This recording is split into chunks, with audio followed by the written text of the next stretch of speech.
Sony, GTA 6 und Politiker sowohl in der EU als auch in Amerika beenden gerade die Ära der physischen Games und damit auch das Zeitalter des Besitzens und einer kundenfreundlichen Preisentwicklung. Als Reaktion auf sich wandelnde Trends bei den Verbraucherpräferenzen werden neue Spiele im PlayStation Store und im Einzelhandel ausschließlich in digitaler Form veröffentlicht. Sony Interactive Entertainment kündigt am 1. Juli den für sie logischen Schritt an, die Produktion physischer Discs ab dem Jahr 2028 offiziell einzustellen. Was das bedeutet, ist klar und war gewissermaßen bereits offensichtlich, nachdem Sony mit der laufwerklosen Version ihrer PS5 vorsichtig die Lage sondiert hat. Die PlayStation 6 wird kein Laufwerk mehr haben. Sony basiert diese Entscheidung nach eigener Aussage darauf, sich an die Verbrauchertrends anzupassen und wenn wir ehrlich sind, kann man ihnen das nicht verübeln.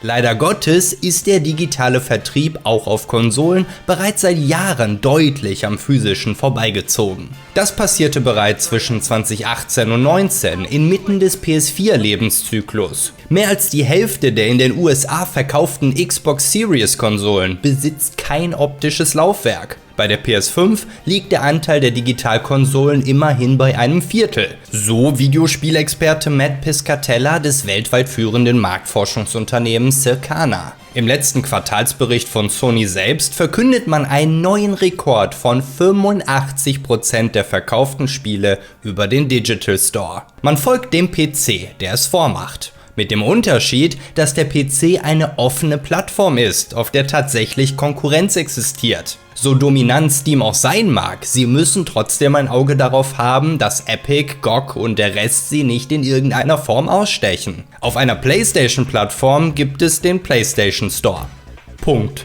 Aktuell muss der mit dem Einzelhandel mit Amazon konkurrieren, was ihm geradezu erbärmlich gelingt. Egal, ob du alte oder neue Spiele suchst, die physische Version ist so gut wie immer günstiger, nicht selten deutlich günstiger als der PlayStation Store Preis. Führ dir das bitte vor Augen. Du bekommst für weniger Geld etwas, das du in Händen hältst, das du besitzt, was auch immer das Kleingedruckte in den Lizenzbedingungen dir auch weismachen möchte. Und mit dem du machen kannst, was du möchtest. Du kannst es bei Internetausfall installieren und spielen. Ich weiß, Ausnahmen bestätigen die Regel. Und du kannst es verleihen und wieder verkaufen. Gerade bei den steigenden Preisen für Videospiele ist es für viele Gamer die Hauptquelle ihres Budgets. Sie kaufen sich ein Spiel, zocken es und verkaufen es wieder, um sich ein neues leisten zu können. Für andere ist es die Minimierung des Risikos. Wenn sich ein Spiel als der letzte Dreck entpuppt, was heutzutage durchaus nicht selten vorkommt,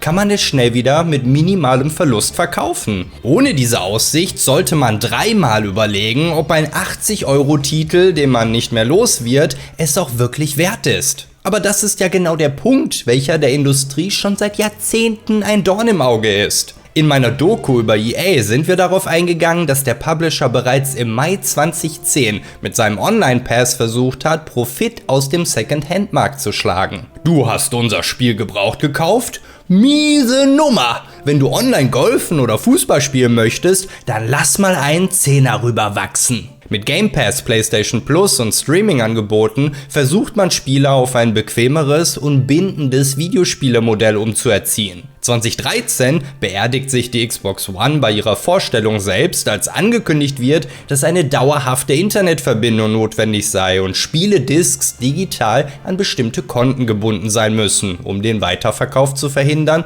oder zumindest einzuschränken. Das war damals die charmante Reaktion seitens PlayStation auf ihre Konkurrenz. Ein Video, das sich in den vergangenen Stunden vor Klicks gar nicht mehr retten kann, ebenso wenig wie vor neuen Top-Kommentaren, die sich alle darum drehen, wie Sony nun dasselbe macht, das die Xbox damals noch vor den Latz geknallt haben. Ich wusste einfach, dass das schlecht altern wird. Wenn du lange genug lebst, um der Böse zu werden. Das ist, wie sich ein Hochzeitsvideo nach der Scheidung anzusehen.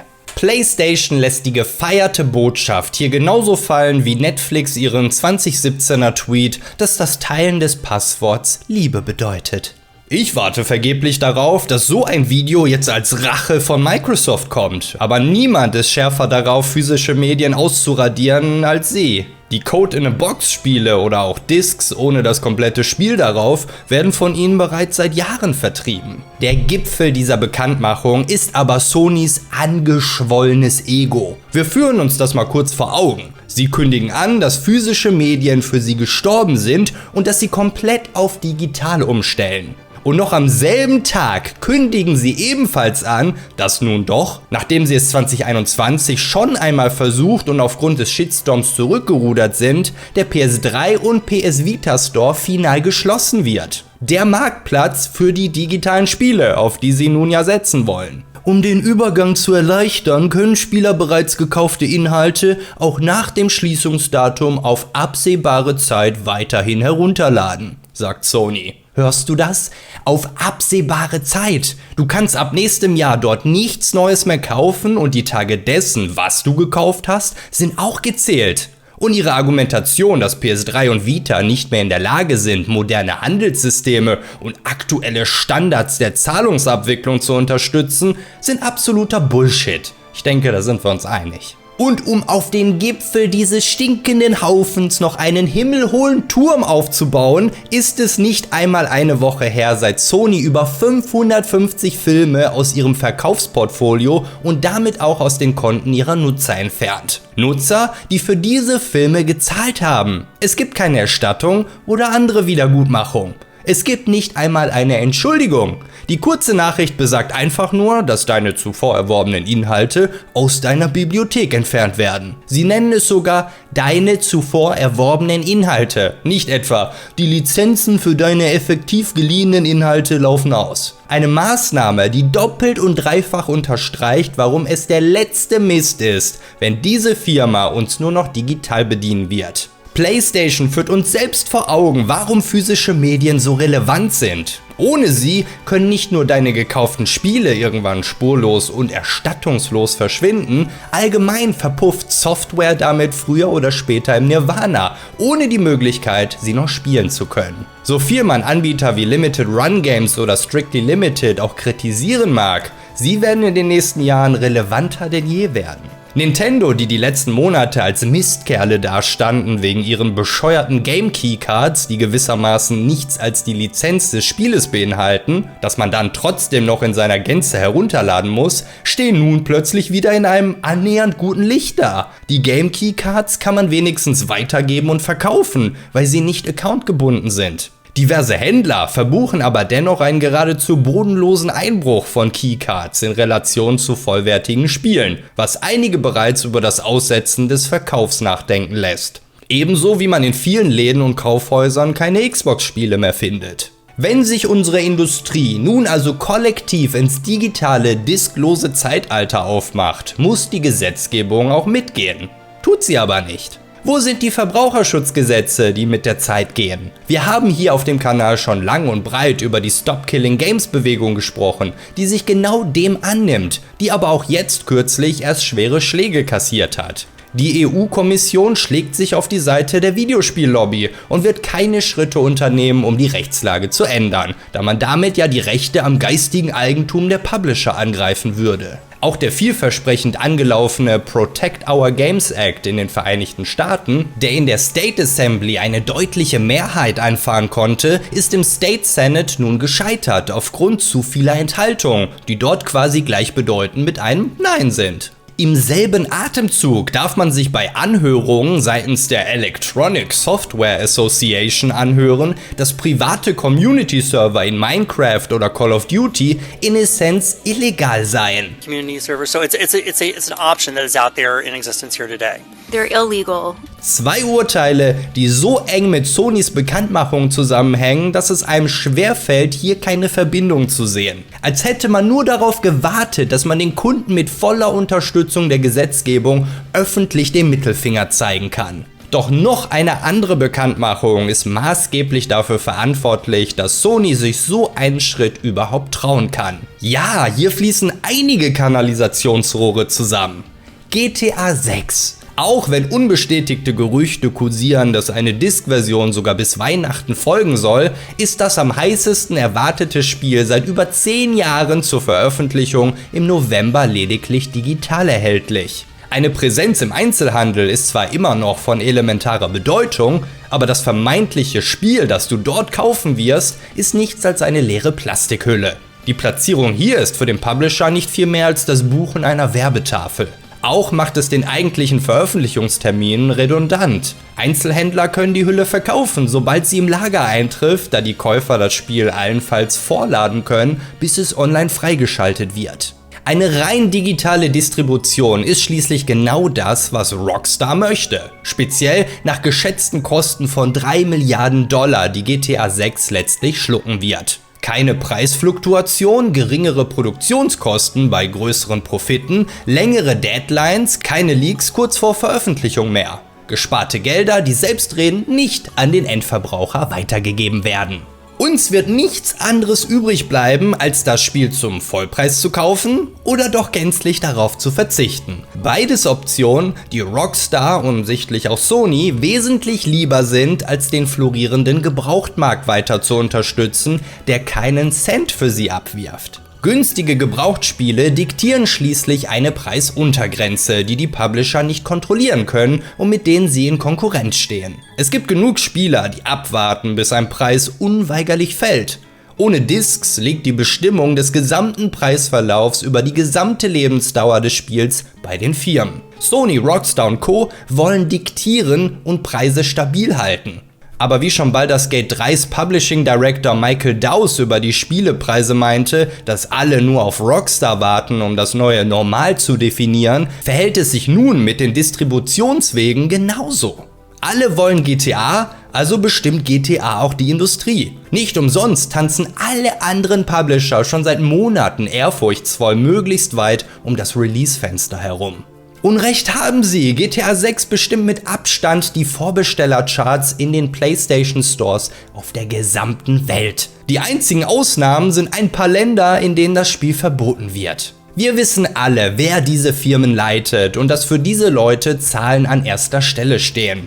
Und entsprechend derer sind das wohl vollkommen logische Maßnahmen, die ergriffen werden. Retail-Dinosaurier wie ich sterben zunehmend aus und der Gaming-Markt wird ja ohnehin schon seit fast 2 Jahrzehnten nicht mehr von eigentlichen Gamern dominiert. Es gibt aber auch andere Zahlen, die man nicht außer Acht lassen sollte und die auch eine deutliche Sprache sprechen. Obgleich der Umsatz von Videospielen speziell in den USA seit Mai um 3% gestiegen ist, war das auch der Monat mit den wenigsten Hardware-Verkäufen bei PlayStation seit 25 Jahren. Nach ihrer zweiten Preiserhöhung innerhalb von nur 10 Monaten brachen die Verkäufe um 58% ein. Xbox hatte nach ihren Preiserhöhungen ebenfalls im Mai die niedrigsten Hardware-Verkäufe aller Zeiten.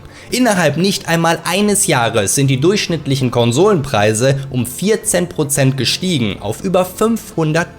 Einzig die Nintendo Switch 2 kann ein Plus von 38% verbuchen, aber deren Preiserhöhung folgt auch noch im September mit wahrscheinlich ähnlichen Folgen. In meinen Augen nicht die beste Zeit, um Kunden zu vergraulen und seien es nur bis zu 15% davon.